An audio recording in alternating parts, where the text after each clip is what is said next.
فۆردۆ خەونی لە ناوبردنی ئیسرائیلیەکانە.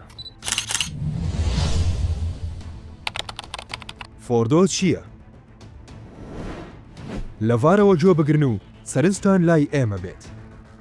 فۆردۆ ناوی بنکەیەکی گەورەی ئەتۆمی ئێرانە بە ناوی بنکەی پەروەردەی سوقەی فۆردۆ کە نزیکی شارە قوم لە باشووری ئێران لە ژێر کوێستانێک دروست کراوە.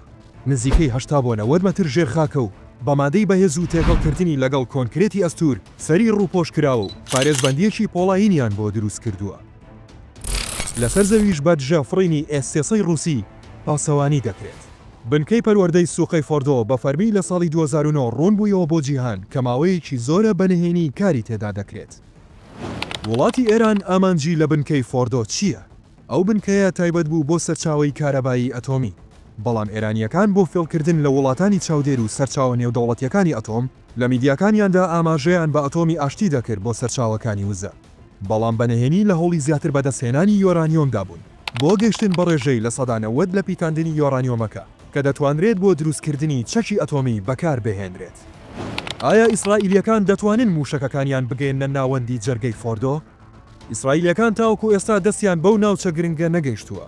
بەنهێنی زیاتر لە جارێک داوایان لە ئیدارەی ترامپ کردووە بۆ هاوکاریکردنیان چونکە تەنها ئەمریکا دەتوانێت لە ڕێگای فڕۆکەی F-22 ڕاپتۆر کە ناسراوە بە شەباح ئەو کاریان بۆ بکات کە توانای هەڵگرتنی بۆمبی بەهێز و کاریگەری هەیە.